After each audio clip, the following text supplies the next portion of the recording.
Get ready for drama. Up and down, the love story as it deepens, how the Lord works in it all. Okay, as Caitlin. that expands. It's our first time meeting up, and I just completely lost her. YWAMers come to this coffee shop, and I was like, if anyone sees me out with a single guy, they're gonna be like, who's the single guy? He's like, well, what did you talk about? I was like, well, cows and pigs. And Tyler said that the moment he heard that we talked about cows and pigs, he was like, you like him. Because I wouldn't talk about that with just anyone. So Tyler knew I liked him before I even knew I liked him. Hey everyone, welcome to our wedding. Thank you for being here today. We thought we would just put together a little video sharing our story and kind of telling our next steps so that everyone that is at our wedding can just know our story. Yeah, so we'll start off with how we met. So we met at church. I saw him and I thought he seemed very nice. So I knew who Sarah was then because Claudia had introduced us, but I didn't really give it a whole lot of thought until it was about July of that summer. And so I remember one time I'd been down for the weekend, was on my way back to New York, and I just texted Claudia. I said, hey, so what's so great about Sarah? You keep talking about Sarah. And boy, I was not prepared for the flood of things that Claudia had prepared to tell me how amazing Sarah was.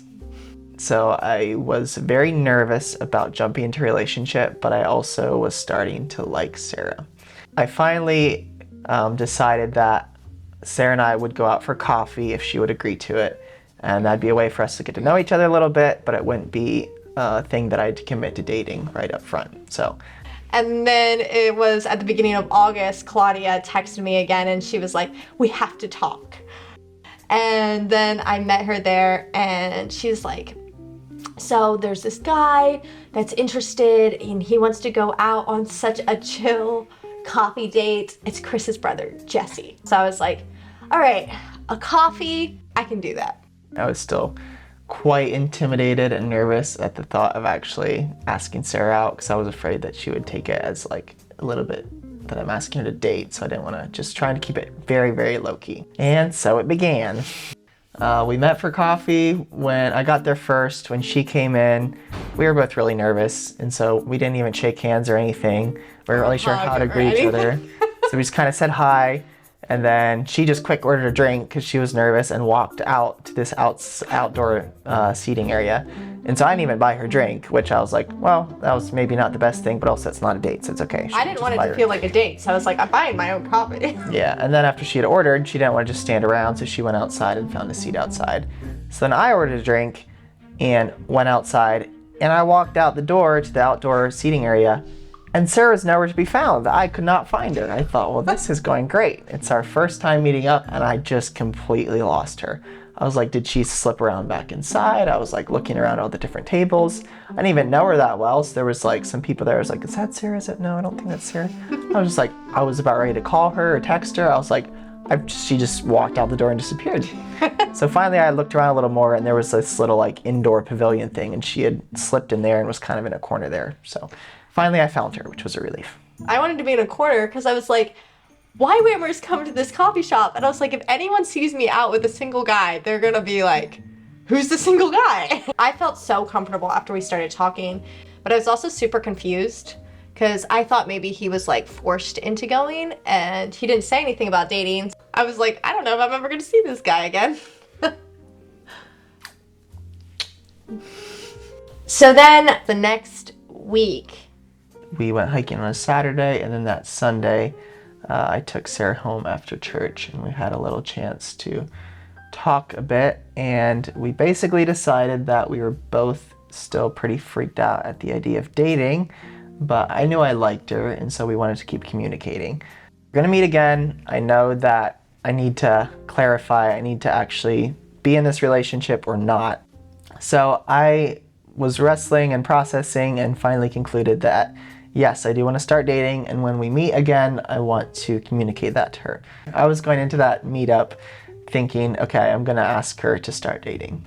So I went into it deciding that I was going to tell him that I am done communicating. We went on a little walk, and I communicated that I would like to actually start dating and pursuing her in that way. And I felt totally shocked. Here he's like ready to start dating. But I told him I would pray and think about dating and let him know. And I was totally shocked because I thought she had spent the last 6 weeks processing it like I had. So I had finally come to my conclusion, and then all of a sudden she didn't know. Yeah. So I went home and prayed for a couple days. I felt a lot of peace about dating him, even with how freaked out I felt about it. And so I called him on Monday and we started dating. I just always had a lot of fun with Jesse, and I had a lot of peace about our relationship through it all. And slowly over time, with Jesse being just really patient with me and the Lord working in my heart, I went from being really freaked out about dating to realizing that, yeah, I think I would want to marry this man. I play her like a harp. Do you want that in there? So during our time dating and getting to know each other, we both knew that we wanted to do missions long term. And so one of the things we had to process through was what did that look like and who did we want to serve with and where did we want to go. So through that process, I decided to do a discipleship training school with YWAM Lancaster. So I moved down to Pennsylvania in July of 2023. And then finally, we were able to not be long distance for a little bit. So after about 10 months of long distance, we finally lived in the same area. But by the time that summer rolled around, I knew that I wanted Sarah to be my wife. So after July, and after she met with my whole family and they had all approved, I started with the plans of how am I going to ask Sarah to marry me. So I knew that I was ready to be engaged, and I was a little bit worried that Jesse wouldn't plan out things properly. I was like, he might not know that it can take like 2 months for a ring to show up. I was like, my dad's only going to be around for a few months. What if he doesn't think to meet with him? And then my dad's back in Asia, and oh, he's going to be starting a DTS. Like, he's not going to be able to think about a proposal during DTS. So I started getting so concerned. So I planned out how I actually wanted to ask her. So I scouted out a place near Jim Thorpe. It was this little hike. We were going to go on a date there to celebrate 1 year of dating. I started watching the weather, and chance of rain just went higher and higher and higher. And I thought, oh boy, this is not going to work because we're not going to be able to go on this hike if it's raining. So yeah, I started scrambling because I realized that my original idea wasn't going to work. So about a day or two before, I decided that we would go to Longwood Gardens instead. So this seemed like a really great idea, but the problem was because I was in DTS, I didn't have any time to go scout out ahead of time. So now I knew that our photographer and everything was going to have to be on the spot, spontaneous. James, our photographer, had gone in a few hours ahead of time and scouted out a really good spot that he thought that would be a good spot for me to propose, where he could be hidden and photograph it all. The problem was I had to find this spot and get there at the right time, and no one else had to be around so that it could be private, and it just was a little bit hectic. So I was doing pretty good, keeping pretty calm and collected while we had coffee. I was not suspicious at all. And then we got to Longwood Gardens, and I started to get really nervous. And that started to clue me in. So I really was completely clueless up until like just probably about 10 to 15 minutes before he proposed. Because I was just so certain that he hadn't planned anything.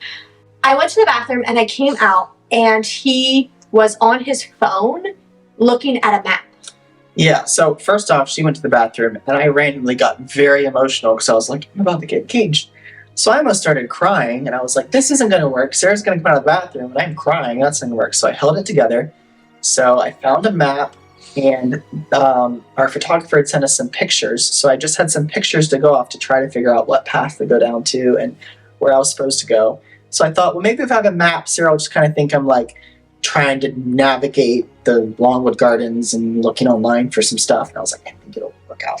Which I did think maybe that's what he was doing, but I also was very suspicious because one, Jesse's almost never on his phone on our dates, and two, he hates maps. Like, we never look at maps. It was just very suspicious to me. So then we went to the garden, walked to the conservatory, which is where we were going to propose, because again, it was a rainy day, so we couldn't do it outside. And we walked in there, and he went to go to the bathroom again. Yeah. I just now thought about that. She had just gone to the bathroom, and she had to go again. Yeah, because I was like, okay, I had kind of got hinted on that I might be getting proposed to. So I asked him, I said, maybe I should fix my hair. And I asked him, I was like, should I fix my hair? And he said, yes. Red flag number 2, because Jesse always says my hair looks great. And so I was like, So I'm like, well, I have to use the bathroom too. I hadn't gone the first time. This is my first time. So I went into the bathroom and finally was able to like really study the map and study the pictures that they had sent me, because I was so nervous. I don't know what happened, but I would look at it and I just couldn't comprehend. Like my mind was just too nervous. and he was in the bathroom for so long, which was kind of a red flag again to me, because I was like, maybe he's trying to figure out where he's going to propose. And he came out and there was this beautiful fern wall. And we had just talked about it the day before that we hadn't gotten any pictures recently. So I was like, let's take a picture at this fern wall. And he said, well, we can come back here later to take a photo, which is another clue to me that something was up, because we don't backtrack on our dates. Jesse hates backtracking. We will go way out of This is route a strong word. to not backtrack. But at this point, I was very nervous. I'm like, I just got to go find this path. Got to get it done, because I kind of feel myself falling apart a little bit. So we set out to go find this path that I thought the pathway was off to the right. So we walked around the pool of water. I looked to the right, no pathway. And again, like during this time, I kept kind of getting hinted on more and more because of the way he started acting. Like he had really kept his cool together up until we got to Longwood Gardens. But then I could tell he was like nervous, and what we were talking about like didn't make sense. Like I was also nervous because my brain was like freaking out because I didn't think it was going to happen to that day. And all of a sudden I was like, I'm going to get him. He's going to propose. And so like I'm freaking out inside. So we're making the weirdest small talk. Yeah, so I looked to the right, no path. And then I was like, oh, good grief. So then Sarah was like, oh, why don't we go over here down this path? And I was like, thinking to myself, I'm like, this isn't going to work, because Sarah's going to start wandering off. She's going to pop around some corner and there's a photographer. So I'm like, I got to rein her in. I do wander. I know that we have to go around the pool, so we have to go back there, and I'll look again. Looked off to the other side, and ta-da, I found the path, which was very, very much of a relief. So then I went walking down the path, and I found the spot, and throughout the date, I'd given her a couple letters that she was supposed to read. So she would read the letter out loud, and it would give her a clue about the next thing that we were going to do on our date. So when I got to the spot, I pulled out my last letter and said, here, read this out loud. I was just like kind of freaking out and like just couldn't believe it was happening. So I kept like pausing throughout the letter. Yeah, and at one point, at that point, I could hardly remember what I had written. And I knew that when she's done reading it, I'm going to get down on one knee and propose. So about halfway through, she just pauses. And I had this moment of like, is it the end of the letter? Am I supposed to be down on one knee? But she had just gotten really nervous and just randomly paused. But thankfully, she kept reading that and finished it. And then again, even at this point, I still didn't think he had a ring. I was like, poor guy, didn't plan properly, doesn't have a ring, but he's proposing today without a ring. He probably has it ordered and he'll tell me it's coming soon. So when he went down on one knee, I was really not surprised. I was like, yeah, I was ready to say yes. So I said yes immediately. And then I was kind of flustered because I thought it would like surprise So he wasn't me. getting up. So I just stayed there on one knee for a little bit. And then all of a sudden, she saw that I had a ring. And that was such a surprise to me. And I remember just saying like, you have a ring! And it was so surprising. It was really exciting. So then we got engaged and then we started planning our wedding. And the Lord was really with us through all of our wedding planning. Found a great photographer. Shout out to Karina. She's great. And we found a church to get married in. Yeah, I feel like our engagement season was pretty busy. He went and left for Asia for 2 months in the middle of it. It was probably one of the busiest seasons of my life, but the Lord has just given us so much peace and joy through it all. And I think what could have been a very stressful season was not so stressful. So hopefully you enjoyed hearing some about our story and how we met. But we'd like to just share briefly yet about some of our next steps and where we feel the Lord leading us in the next couple of years. We plan to be in Lancaster for the next year. I'll be working 4 days a week and volunteering at YWAM 1 day a week. And I will be pretty much doing the same thing I did the last couple of years. I will continue to volunteer with the YWAM hybrid school as a teacher. So after that, Sarah and I would like to do a Bible school together. We're still trying to decide what school to do or exactly what that'll look like. And then in about 2 years from now, probably later in 2025 or 2026, we would like to move to Thailand. We're pursuing moving there and working with a children's home there. And from there, we don't know all the next steps, but we would like to serve long term in probably either continue on in Thailand or possibly pursue working in Laos or India. We feel like Southeast Asia is an area that the Lord's put on our hearts. Yeah, we definitely don't know all the steps or exactly what we're doing, but I'm super excited to see how the Lord continues to direct us in our first year of marriage, because He's been very faithful. Thanks everybody for coming out and celebrating with us. So many of you have played such large roles in our lives in helping to shape us and encourage us in our walk with the Lord. We wouldn't be where we are without each of you. We really value each of you, and that's why you're invited here. And so, yeah, just thank you so much for coming out.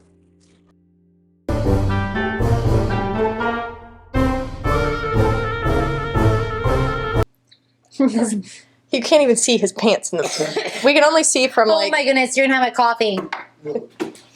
Don't cough while we're talking. Hey everyone. Hey everyone. Hey everyone. Our story in video form.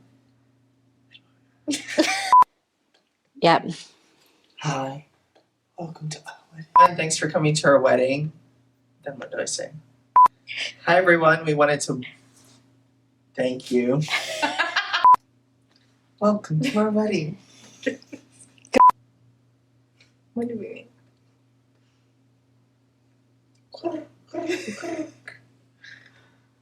What was that? Crickets. Why are you so nervous? Look at me, Caleb. Think about it. And so, Can I jump in somewhere? Yeah, go ahead. You not say it. Where do you want to jump in? Anywhere. I wanted to go. What did you think about that?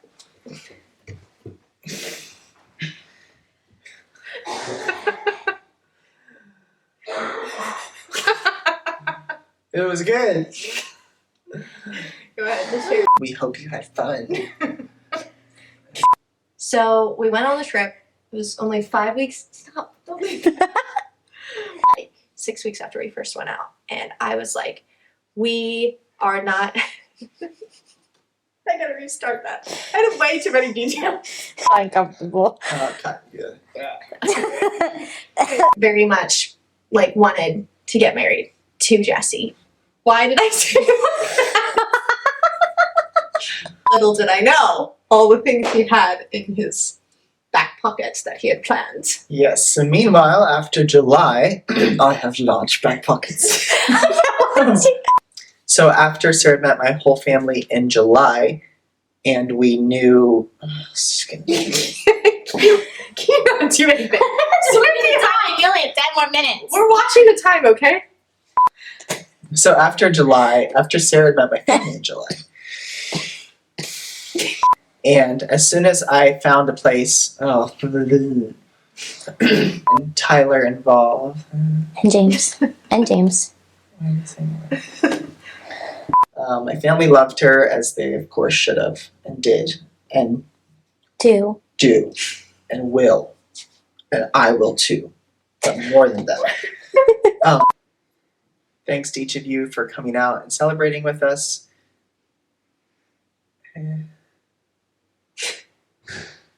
See you around. We'll see you around. Let's try it. We'll see you around.